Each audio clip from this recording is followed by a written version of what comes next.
But I think the fact that we are talking about UAP in Congress, that's phenomenal. Inconceivable 10, 15, 20 years ago. Utterly inconceivable.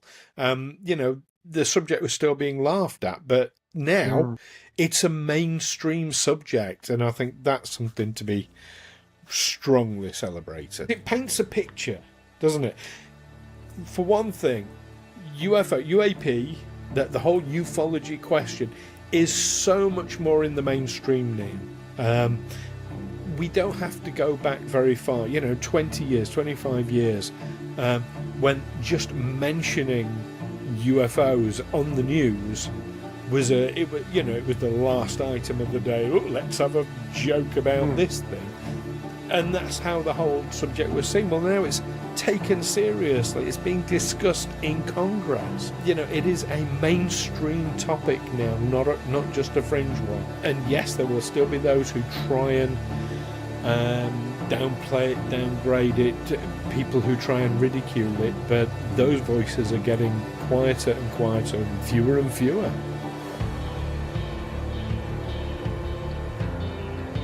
Hello and welcome back to Aliens Explored, your weekly look at the mysterious skies and all the unanswered questions and sometimes unasked questions that pertain to those mysterious objects floating around. I'm one of your hosts, Neil Kelly. And I am your other host, Stu Jackson. And how's it going? It's good to be saying that again, isn't it, Neil? It's great to be saying that. It's been a long time. And of course, what's prompted this return is all this stuff about disclosure potentially from the US government. And on that topic, I understand you've been to see even a feature film on the subject. I have. I've literally just this minute, at the time of recording, so we're recording this on Thursday afternoon, Thursday the 11th of June, to go out tomorrow, so the 12th. I've literally just got back from the cinema watching Steven Spielberg's Disclosure Day. I'm not going to do spoilers. No, don't do spoilers. I might do a spoiler review specifically. I'll have a think about that. Let us know in the comments below if you'd like us to do that. With lots of caveats and warnings all around it so people know. But you've literally just got back, have you? Just today? Literally the last couple of minutes. Wow. So it's fresh. Really fantastic film, and I heartily recommend everyone with even the most passing interest in ufology to go see it. That includes you, Neil. Right. You need to go see this film. I mean, Spielberg, kicked all this off with Close Encounters of the Third Kind, didn't he? Which was nearly 50 years ago. And of course, you didn't have to be particularly interested or a believer in UFOs to go and enjoy a rollicking good movie. You're absolutely right, and it is fair to say that Spielberg has more than once moved the needle in terms of the way UFOs are perceived within general within the general population. So Close Encounters, as you rightly say, E.T. is another one that really did. It added a lot to the conversation. I think Disclosure Day is probably going to have a bigger impact than those two films ever did. Well, I'll tell you about E.T. The big impact that had was that British audiences saw for the first time what Halloween looks like and all the trick-or-treating thing, which we didn't really do prior to that. We saw it in E.T. and thought, and that's when it kind of started big time in this country. So, massive effect on our culture. But yes. Tell us about Disclosure Day. I'm what you can. You're not going to. I'm not going to. No. Watch trailers. Trailers are, I'd say, for the most part, spoiler free. It gives you a good taste of it, though. The one thing I will say, just as a tease rather than a spoiler, I was not prepared. The last 15 minutes of the movie. It runs at about 2.5 hours. The last 15 minutes, I was utterly unprepared for how emotionally it affected me, and in a way that I wouldn't have expected. It really, really did. Yeah, it affected me in a very powerful way, in the feels, Wow. as it were. Spielberg's good at that sort of thing, isn't he? He's very good at He is. making you feel. Oh, I just realised there's one of his that I've never actually seen, which is 8mm. I think that's alien related as well, is it? It is, yeah. Yeah. I've never seen that one. I recommend that one. That's fun. I ought to pop and see it. Now, that's not the only thing that's been happening. Big news and moving ufology needles lately, because just a couple of days ago, and it's probably not a coincidence that it's happening around the time of the release of Disclosure Day, there was a bipartisan UAP transparency press conference held on Capitol Hill in Washington, that brought together lawmakers including Anna Paulina Luna, Tim Burchett, Eric Burleson and Jared Moskowitz, alongside figures from the disclosure movement such as your very good friend David Grush, who I know you like, Leslie Keane and filmmaker James Fox. Now, this is an event that was designed to... It had a number of different objectives. One was to increase pressure for fuller UAP disclosure, of course. They want stronger whistleblower protections as well, which is absolutely essential if we're going to be pushing forward. And also the release of historical records, videos and documents that a lot of campaigners, although we've had the massive sort of Trump dump lately, the massive release of files, a lot of campaigners are arguing are still being withheld. Now, Grush himself repeated claims that secret spending and special access channels may be hiding UAP-related programs from proper congressional oversight. Nothing new about that there, when we talk about black budgets and hammers costing $250 and things like that. And lawmakers who were at the press conference, they framed it more, not so much about the UFO question, but one of transparency, accountability, and whether elected representatives are being denied information they are legally entitled to see. Now, for me, the key takeaway is that the disclosure push has not gone away. It's evolving and it's shifting more into a fight over records, immunity, oversight, and who ultimately gets to control the evidence that is apparently out there. Did you watch the press conference yourself, Neil? I only had time to watch part of it. I've just got back from holiday myself. Got back in last night, and I only had time. And we had terrible internet while we were away, which is probably a nice thing. Really, it gives you a break from it. Otherwise, you just sit by the pool on your phone all the time. It means I've only watched part of it, but I gathered what it's about, and it is an interesting question about whistleblowers in the military context. I mean, if you're working for the civil service or the health service or for a private corporation, and you perceive that they're up to something they shouldn't be doing, and you blow the whistle, you need to be protected. But I mean, if you do that in a military context, you can be done for treason. Yeah, it can be a much more serious. You could be providing information that's of value to an enemy, rather than to a rival corporation. When I worked in the NHS, they actually had a whistleblower policy.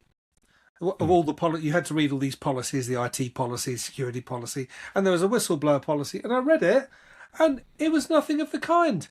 It was basically what to do if you suspect one of your colleagues is nicking paper clips or something. Let's not blow the whistle. That's grassing up someone who's engaged in white collar crime. Seriously, that was their whistleblower policy. Right. Okay. Not about malpractice or anything like that. Nothing like that. No. Okay, but at least they can say they've got a whistleblower policy. Yeah. So yeah, I think that's a really good point. Actually, if there is going to be whistleblower protections, they need to be meaningful rather than just lip service. They have to be meaningful, but also I think, again, in a military or intelligence and security context, it's going to be really difficult to define. I think anyone wanting to blow a whistle would need serious legal advice as to whether this comes within that, I imagine, very tightly defined parameter of what you can legitimately say, no, this is wrongdoing on the part of our sources, and they really shouldn't be doing this. And actually, they're doing harm to our nation's interest, and I'm actually helping by exposing it. Well, that's what you'd have to show. When you hear people who have come forward talking about this subject, like your David Grush, your Ryan Graves, your Lou Elizondos, one of the things they say repeatedly is that there are things that they know that they cannot talk about for reasons of national security and because they have not been released to talk about it. We've got the book Imminent from Lou Elizondo that had to be authorized and checked by the military, of course, to make sure there was nothing in there that he was revealing that he shouldn't. And journalists as well are held to that same standard. They don't just arbitrarily, we've been given this footage, let's throw it out there. This footage that's been leaked to us.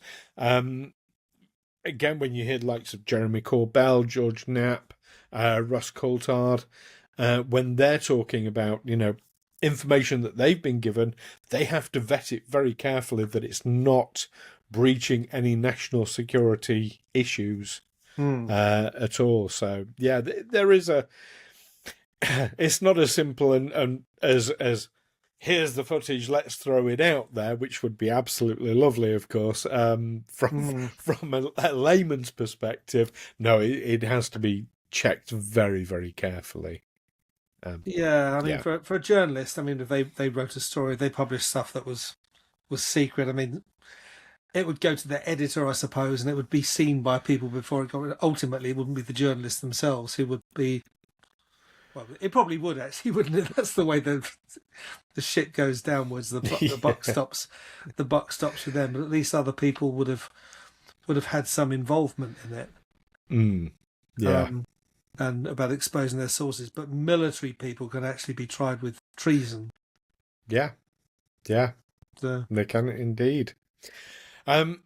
So speaking of military and government, The idea for today's episode is that we're going to be touching, it's going to be a very light touch, but we'll be touching on some of the most notable events over the last 2 years since we stopped recording Aliens Explode. So there will be things, to all our viewers and listeners out there will be things not in this list that you think, but what about this thing? Basically, we don't have time to cover everything that's happened, and this is our opinion on what was like the most notable thing, and your opinion may be different. So, you know, please don't get too angry with us if we've not mentioned a thing. As always, we welcome input from our listeners and our viewers, and if there's something, a burning issue in your mind, let us know about it.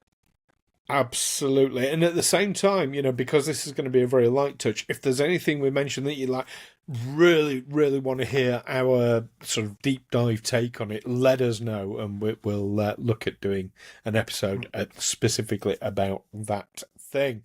There'll be some that undoubtedly we will be doing that with anyway, but let us know if there's anything standing out. So Neil, let's go back and forth, doing an item each. How does that sound to you?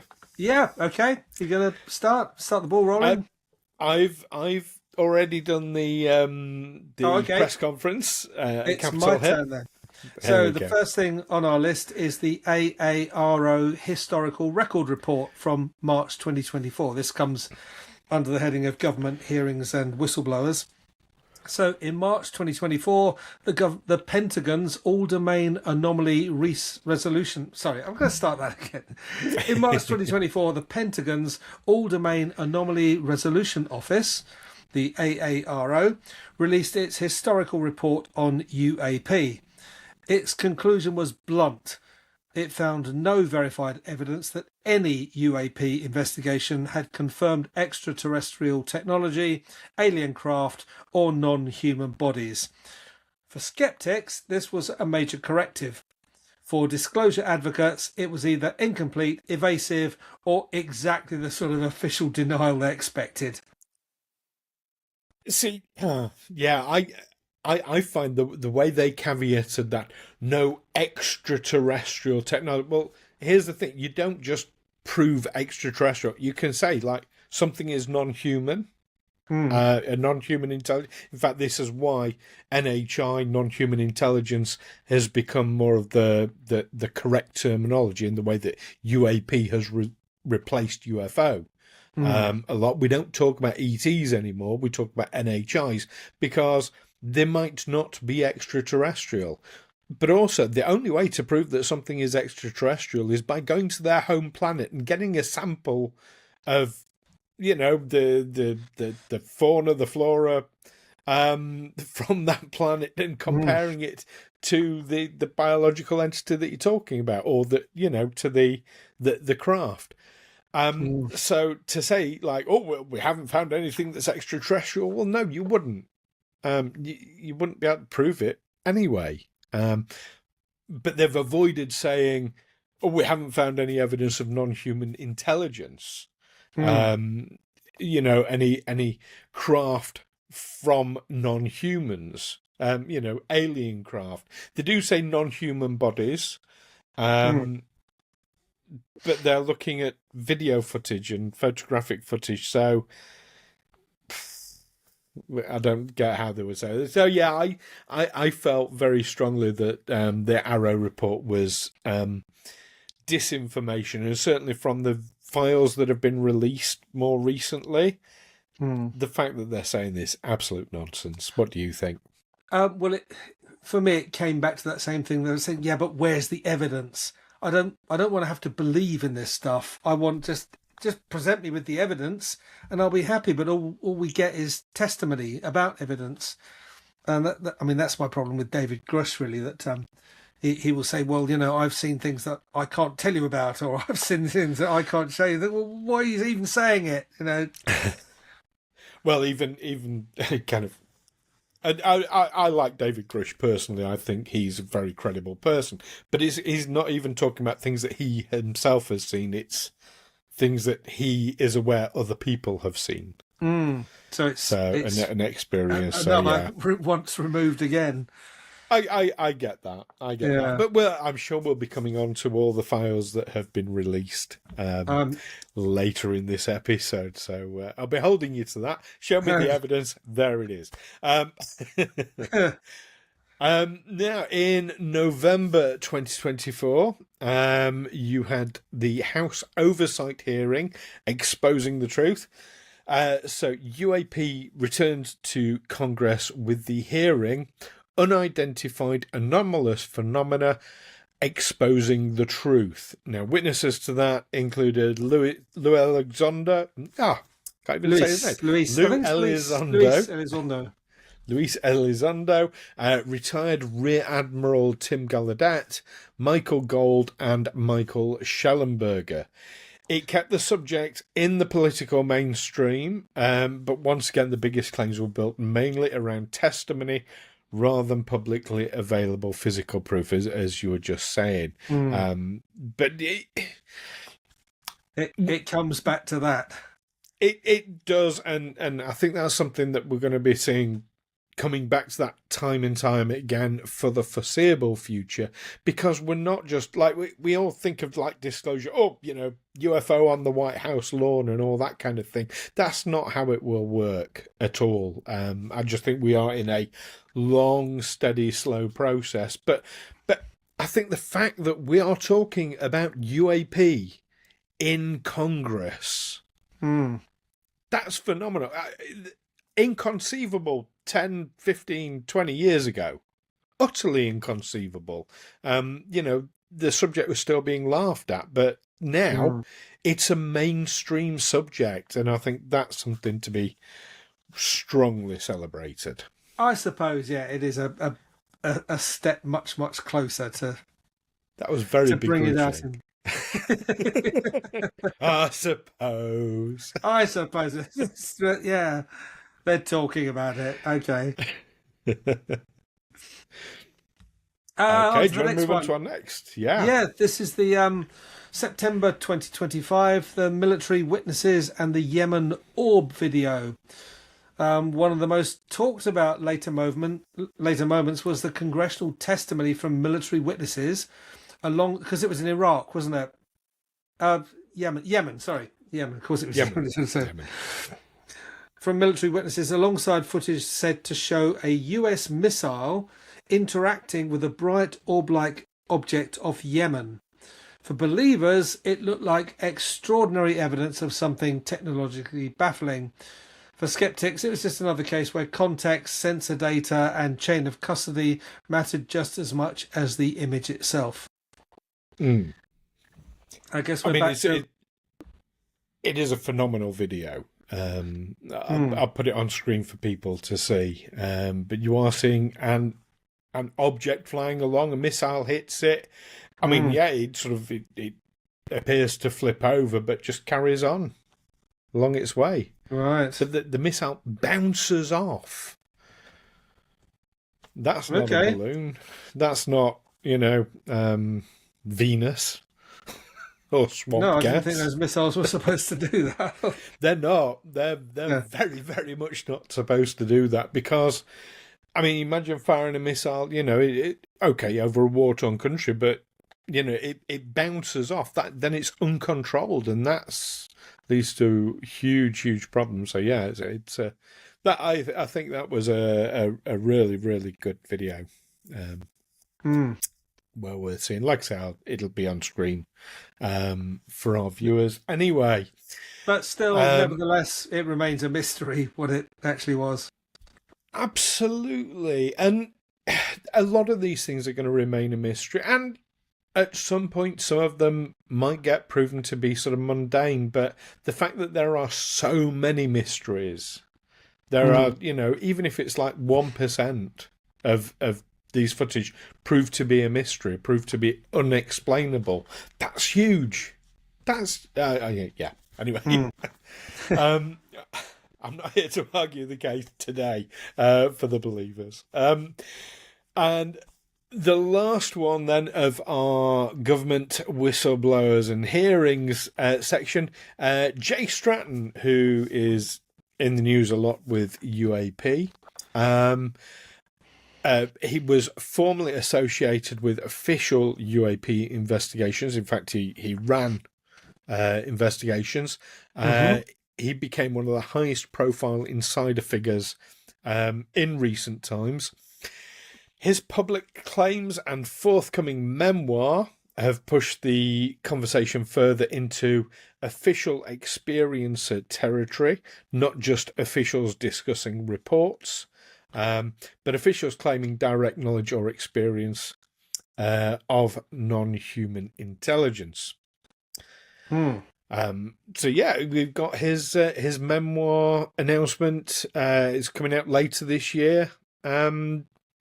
I'm looking forward to reading it. It's called, for those who are looking out for it, it's called Out of the Shadows, Revealing the Truth About Non-Human Intelligent Life. I know a lot about non-intelligent human life, but non-human intelligent life, that's what we're concerned about. Yes, indeed, don't we just?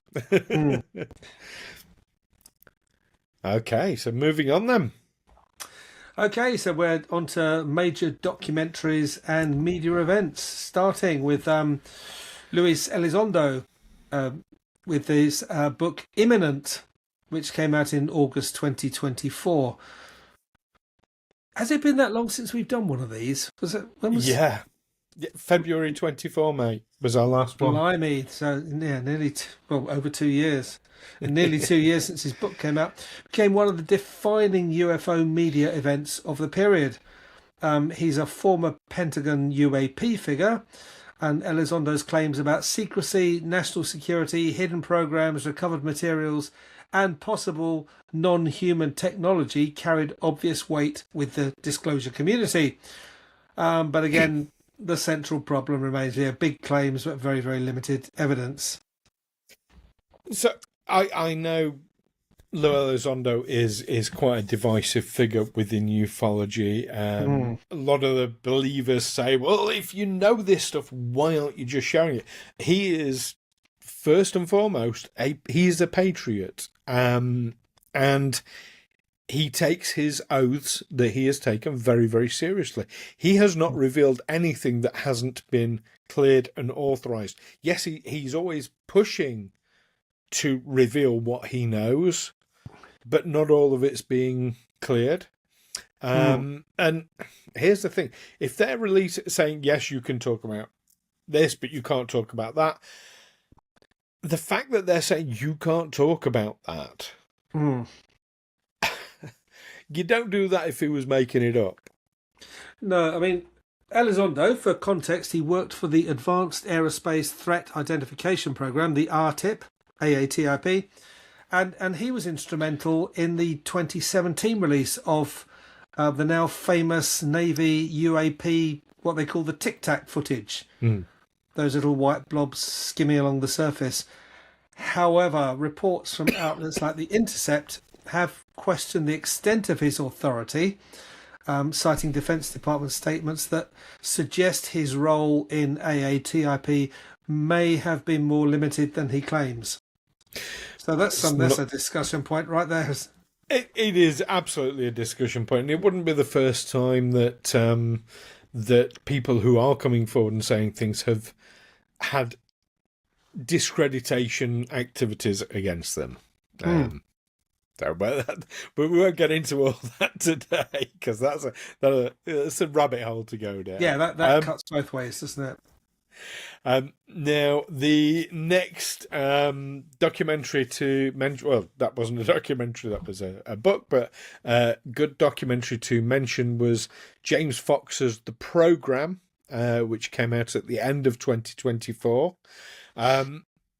It continued from his work from The Phenomenon and Moment of Contact, his previous documentaries, but this time with much stronger focus on Congress, whistleblowers, and the push for official disclosure. Its importance is that it captures the current mood of ufology. So it's no longer sort of like one bloke down the pub, oh, you should have seen what I saw in that field that night. And it's more like, what do governments know and who is allowed to say it? They were worth mentioning that the program, if for those viewers and listeners who haven't seen it yet, I strongly recommend it. I think it is well worth looking at, just purely for the fact that it lends itself. It lends the topic so much towards the mainstream now. It is available on Amazon Prime, YouTube, Tubi, and Apple TV here in the UK. No idea where it's available elsewhere in the world, but worth a look. And how would we know that? You'll have to check. I mean, we could Google, but yeah. There we go. I'm going to do all the work for everyone.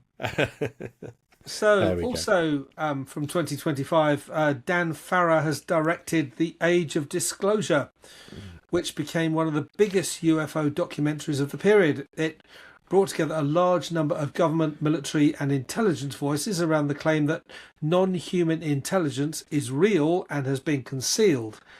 Its impact was significant, but so was the criticism. Impressive access and presentation, still without the kind of hard evidence that would settle the argument. Again, that's available to watch on Amazon Prime. It is, and yeah, I've watched it. To be fair, now it didn't present any information that I don't think we were already aware of, but it's a really good way of sort of like bringing all the information we've got sort of into one place and giving it context. So again, I would recommend that for viewers and listeners. And then quite recently released, you have Jeremy Corbell's Sleeping Dog. Now, this one was a little bit different in that it was more a documentary about Corbell himself rather than about the topic of UFOs and UAPs. But it's nevertheless still become one of the central figures. Well, Jeremy Corbell himself is one of the central figures in modern UFO media. And this film sits kind of in the same world as the Jellyfish footage. So alleged leaks, military sources, unreleased videos, pressure on the government to disclose more. And again, Jeremy Corbell, I know he's a divisive figure among ufologists. Mm-hmm. Whether you trust him or not, he is himself and undeniably a huge part of the current UFO news cycle. And yeah, I really enjoyed Sleeping Dog. It did have there were some interesting moments. There was some footage in the documentary that actually seems to have pushed certain videos being released as part of the files coming out. But yeah, it's without him, yeah, we wouldn't have like you mentioned the Tic Tac and Lou Elizondo. We wouldn't have Tumblr. We wouldn't have Go Fast. We wouldn't have the Jellyfish video. You know, that's all thanks to Jeremy Corbell. So yes, divisive figure, but yeah, very worth keeping an eye on. Okay, and again, that's available to watch on YouTube. That one's not available on YouTube. It's Amazon and Apple TV. Oh, I stand corrected. I think there's a review of it on YouTube. Well, probably a few reviews of it on YouTube. Yeah. Okay, sticking with Jeremy Corbell. As we go into sightings, incidents, and footage, January 2024 onwards, the Jellyfish UAP aftershock. So the UAP footage became one of the most distinctive viral UFO clips of recent years. It was not a classic saucer, triangle, tic-tac, or orb. It looked strange, irregular, and almost organic. So whether it proves anything is another matter, but it changed the visual conversation about what people expect a modern UAP might look like. And that was filmed over Iraq. The date seems to be disputed, whether it's in 2017 or 2018. Yeah, it is a little bit. That was actually our last proper episode, was about the Jellyfish UAP. But yeah, absolutely. It's, we all think, disc-shaped craft or triangles, that sort of thing. But that was just something completely other. And still completely unexplained as well. Then in late 2024, I'd almost forgotten about this, even as huge as it was, but you had the New Jersey and East Coast drone panic. So the drone wave became one of the most mainstream aerial mystery stories of the period. Thousands of people reporting strange lights or drone-like objects, politicians demanding answers, and social media amplifying the panic over them. Later explanations have pointed heavily towards ordinary aircraft, drones, stars, and confusion. But as a case study in modern skywatching anxiety, that was absolutely huge. Now, I personally don't buy all the explanations that have been given. I think if there were a number of UAP buzzing military sites, and I wanted to debunk it, basically, the first thing I would do is I would send a swarm of drones up at another military site and say, "Oh, look, it's just normal drones." Doesn't mean to say the first one was that, but you can then prove the same thing. I mean, we're all used to seeing ordinary aircraft of all sizes and shapes in the sky, as well as drones and stars. But yeah, sometimes there can be something that makes them look a bit different to normal. Makes you look again. Yeah, and the fact that they were buzzing military sites with impunity, I think that was a big issue. Yeah, unless it was the military themselves testing their drones out. But did the military use those kinds of drones? I mean, Oh, yeah, you can guarantee every type of drone the military will use in some way, but they wouldn't do so publicly. And the fact that the drone swarms kept happening for months as well. Again, if it was the military testing new equipment, the moment it was leaked, it'd be, oh, we need to stop doing that then. They wouldn't just carry on.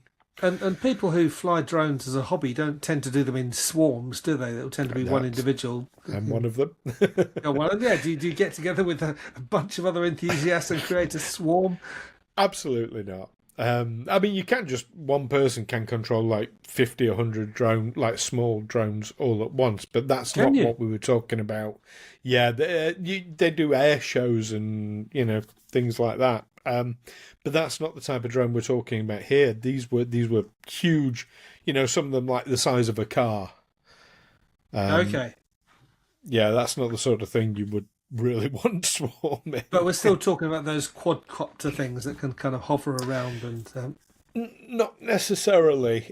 So a lot of these sightings were just the lights that people could see, but people reported like a lack of noise. They reported not seeing any wings or any propeller structures or anything like that. So yeah, but that's hearsay again. Yeah, I mean you have to assume these people had seen drones before. They knew what they looked like. So yeah, and it's obviously and here's something. the thing.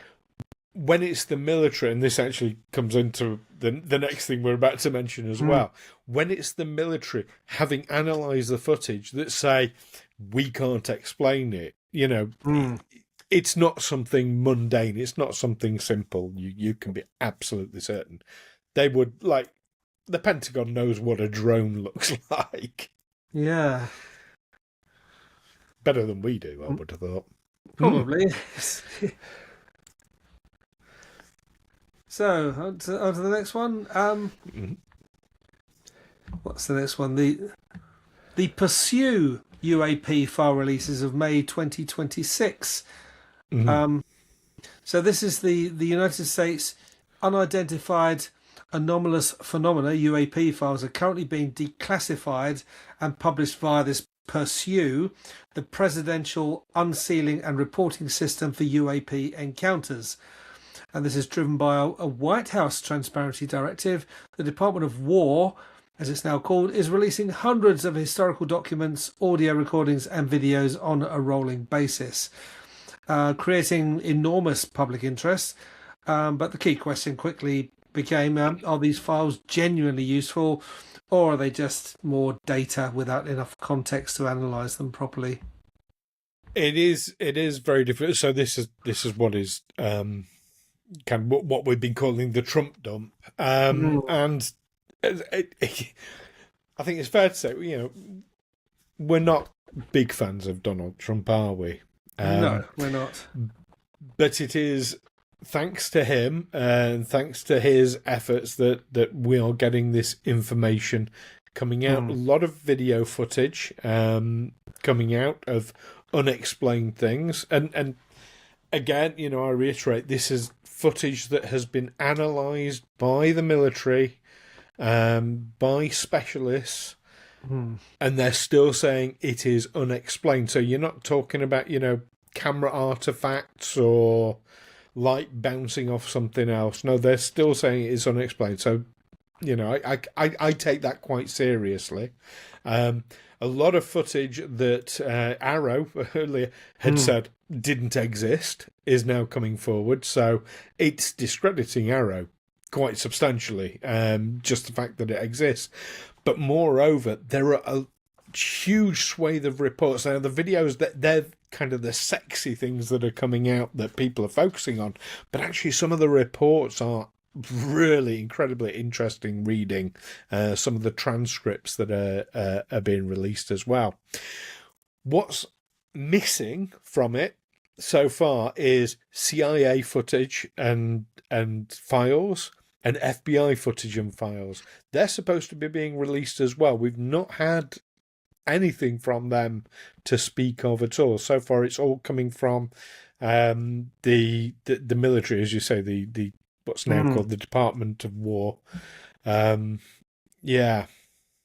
So hopefully, in the future, we will get some CIA and FBI footage as well. But it's kind of, well, what's the phrase? Something by its something. Conspicuous by its absence. Yes. That's the phrase I was thinking of. Of course, I was thinking, well, how do you become an expert at analysing that kind of thing? And I imagine military analysts, they're actually experts in identifying military threats or military non-threats, as well as ordinary civilian non-threats. So they're very good at identifying anything that belongs in the sky. And I guess these are the ones who say, well, no, I can't tell you what that is. That doesn't look like anything I've ever seen in my life. That's basically where their expertise hits the... Well, yeah. We're using the extent of their expertise. This goes beyond it. So this is nothing like I've ever seen, I imagine. And there are a number of these experts in that field coming forward as whistleblowers. So, we talk about, like I say, the Ryan Graves, the David Grush, Lou Elizondo as whistleblower, but actually there are dozens and dozens of whistleblowers, perhaps not as famous as those, but a lot of people whose job it is to analyse this kind of footage are coming forward and whistleblowing as well. So, yeah. Very, very interesting. And again, if you work for the military in your country, and you're thinking of going public with highly classified information, yeah, please think twice before you do it. I'm sure they do. I don't think anybody does it on a whim. No. Think of what the consequences might be. Well, that's it. And even those who have come forward and not revealed like sensitive information, they've only revealed things that they've been authorized to reveal, have still had their careers and their lives utterly ruined by absolutely by campaigns against them. I mean, I know from my own experience that the British government, security services, military are far much more secretive about everything than, certainly by comparison, the Americans. Having worked with the Americans, worked with the Canadians, we would see the same information receiving a much higher classification for no apparent reason. You'd read top secret documents and you think, but this stuff is all in the public domain. But it's now that you've read it in a secret document, you're not allowed to talk about it. Yeah, maybe that's one of the reasons why we're not having the conversations around UAP over here in the UK that they're having in America. It's part and parcel of that. Yeah. Because I do find it kind of striking, the difference. Anyway, moving back onto our list of things, we now move on to physical evidence and alleged materials. And we need to mention, so this is going back quite some time now, but the Nazca mummies and the renewed controversy after January 2024. So the Nazca mummies, they remained one of the most controversial alleged physical evidence stories kind of ever in ufology. Supporters have claimed the bodies show non-human anatomy, unusual implants, or biological anomalies, but Peruvian forensic experts and other skeptics strongly push back, arguing that at least some specimens had earthly origins and may have been assembled or manipulated. I mean, for us at Aliens Explore, this is kind of our bread and butter stuff, isn't it? It's fascinating, it's theatrical, and full of evidential landmines as well. Yes, but they've remained in the story. That's it was one of the last stories we covered, wasn't it, before we hit our hiatus? That's right. That's right. But it still remains to this day a mystery, Yes. and an intriguing story. There have been like a number of developments throughout the last couple of years, but like I say, we're just doing a bit of a light touch at the moment. Yeah, I mean, I did read that independent genetic studies and bioinformatics reviews of the specimens have identified sequences strongly matching ancient human DNA, often aligning with pre-Hispanic populations, alongside genetic material from earthly animals like chimpanzees. So, yeah, who knows what what these things comprise. Well, I would argue, is it that the DNA of these things matches ancient humans, or that ancient humans matches these? I mean, isn't there only a slight difference between our DNA and a chimpanzee's DNA? Yeah, it's 1 or 2% or something like that. I Or remember even reading. less than that. It's like a spelling error in a large novel. Yeah. That's Yeah. that difference. Okay. So the next one, the Buga stroke Columbia sphere of 2025. Hmm. This became a viral physical evidence case because it had the perfect ingredients: a strange metallic object, claims of unusual internal structure, alleged markings, and the suggestion that it might not be man-made. And it obviously attracted skeptical questions. Where exactly did it come from? Who controlled the object? And had it really been independently tested? It was quite visually compelling as UFO stories go, but it's far from settled. Indeed, and more recent developments with it. A sister sphere was found that has been drilled into, Mm, but then been shown to be a fake. yeah. So, of course, skeptics are saying, well, that shows that they're both fakes. And, of course, believers are saying, yeah, but the first one still hasn't been tested. Mm. So that, yeah, somebody else just created a fake to throw us off the scent. So yeah, that conversation will be ongoing for a little while yet, I think. Absolutely. Then moving on to science research, and one for you here, Neil, skeptical framing. That's what I So like. we need to talk about Starlink and satellite misidentification research. This goes back to 2024. So one of the most important scientific counterweights came from work showing how Starlink satellites and other objects in orbit can so easily be Mhm. mistaken for UAP. Now, it sounds quite mundane, but it's really, really important. And I'm saying this on the believing side. It is incredibly important because modern misidentification is not just someone seeing Venus and getting confused. It can involve pilots, cameras, unusual angles, unfamiliar satellite patterns, and genuinely strange looking sky events. But we need to sort the wheat from the chaff. And, misidentification of these things needs to be caught as early on as possible so that we Mm. can focus our attention on the unexplained. And Starlink, I mean, yeah, I remember the first time I ever saw Starlink. Fortunately, I had somebody next to me who immediately said, "Oh yeah, that's Starlink." But yeah, it Mm. looks amazing. We're getting used to it now, though. Yeah, and apparently all this has driven military and civil tracking teams to update their space situational awareness protocols to rule out satellite passes before flagging unexplained anomalies. Yeah, that's got to be a good thing Updating in their my book. progress. And is this finally? Is this the last one we got to on our This list? is our Yes. last item. The last item, the Galileo Project and scientific UAP monitoring between 2024 and 2025.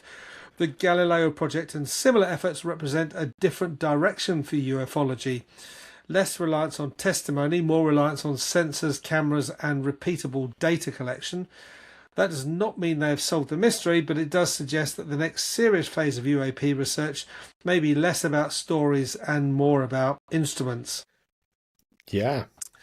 Now, an AI overview that I fell back on, I said the Galileo Project, which is at Harvard University, is the first systematic scientific research program dedicated to the scientific study of UAPs and searching for potential astroarchaeological artifacts of extraterrestrial technological innovations. So the project deliberately avoids unverified eyewitness testimonies, government classified radar data, or retroactively studying anecdotal UFO footage.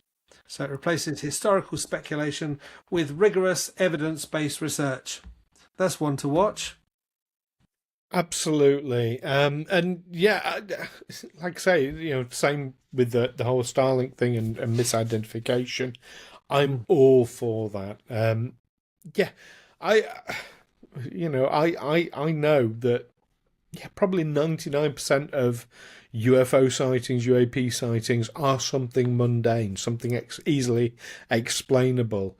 And it's the 1% though that we need to focus on. So anything that helps us to rule out stuff has got to be good.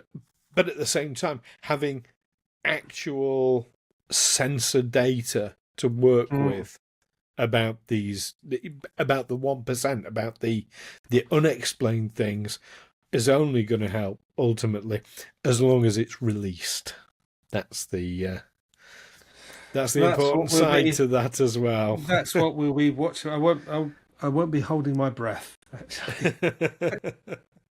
Well, I honestly think, and this, so like I say, there may be other things that have happened over the last couple of years that as a viewer, you might be like shouting at the screen saying, but what about X, Y, Z?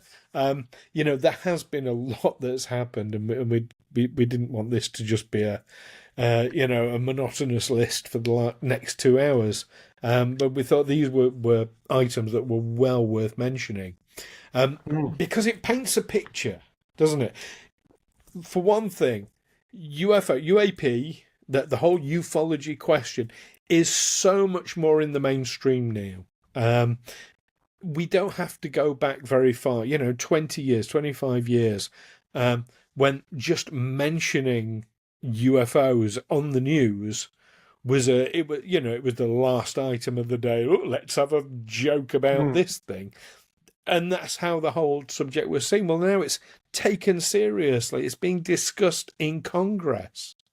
It is a mainstream topic now, not just a fringe one. And yes, there will still be those who try and downplay it, downgrade it, people who try and ridicule it, but those voices are getting quieter and quieter and fewer and fewer. But we need skeptics. We need people to say, look, here's what it could be. And here's this mundane thing. But, we need that as well. And the world is changing as well. America, for, I don't know, the best part of, since the 1940s, certainly, but probably earlier, has enjoyed technological superiority over the rest of the world. They've been the ones with all the latest technology, all the new scientific and technological innovations have come from America. Well, their star is fading now. And I don't think it'll be very long before, they're not the most technologically advanced country in the world, that they're eclipsed by a rival country like China. China. And so they've really got to be aware of, that things could appear that we've never seen before, that we've just never considered. It makes you wonder if the fact that we are getting this information out now, that videos are being released, that it is becoming much more mainstream, are we, as the general public, being prepared for revelations of outlandish, exotic technologies? Because until that happens, America can't come forward and say, we have this faster than light travel, we have this, this amazing technology. The world needs to be prepared for that first. But if we're now in a race between China and America being the first to reveal Yeah, that's a big part of it. I mean, I think all of American technology and innovation is all going into AI. That's the only game in town, and I'm not sure that's the case in places like China. I think they are very quietly getting on with all sorts of other things. It could well be. It could well be. But coming back onto America as well, let's not forget, or let's not discount the fact that whoever it is, like whatever, let's say that disclosure with the capital D comes from America. The American president that announces we are not alone or we have this exotic technology, that is someone that will be remembered forever in history. And doesn't that just play into a personality type like Donald Trump?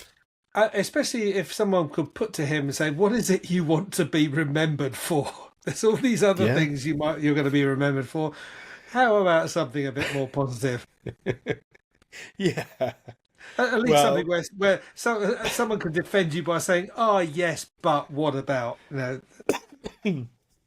Whilst we don't advocate for any distractions from the Epstein files whatsoever, I have to admit, disclosure would be a pretty good one. It would be. I remember one of the things that came up quite often when we were discussing this before was that America's they've got to look at UAPs and consider the possibility it might not be extraterrestrial in origin.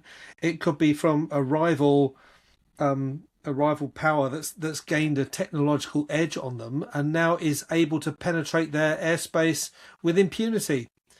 And of course, but what we're seeing now is that America's got itself into this war where they are having a really hard time, and their high technology has been kind of surpassed. It's been overwhelmed by low technology. That you've got these drones coming over that cost 20, 30, maybe 50 grand each. What, you're going to shoot that down with a $3 million missile? That you're just overwhelmed.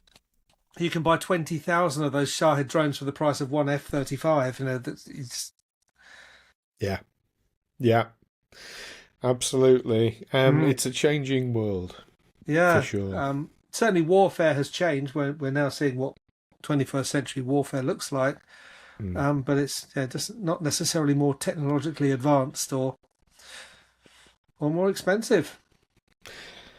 That's it. So, yeah. So there we go, viewers and listeners. The last 2 years, we want to hear from you. We want your opinion. Have the last 2 years really moved the needle? As certainly I think they have. Or is it just more of the same yet to come? Write in, let us know what you think. You can email us aliensexplored@gmail.com. You can leave a comment in below our new YouTube channel, Aliens Explored Podcast. Put a comment in below or put a comment wherever you listen to our podcast as well. The usual places, Spotify, Apple Podcasts, all that good stuff. So... exciting times. We're glad to be back, aren't we, Neil? We're very glad to be back, and I hope many of our listeners and viewers are still with us. Yeah, just drop us a line to say you're still there. That would be great. There are some I can tell you already. So, we're going to give some shout outs now to Toby. Toby has messaged to say how glad he is we're back, as has Alistair, so shout outs to you guys.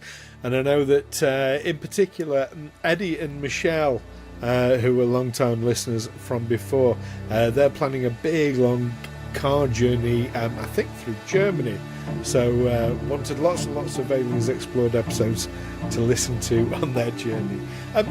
You speak German, Neil. Yes. What's German for disclosure? Blimey, I don't know. Okay, well, I'll give you an easier one then. What's German for keep watching the skies?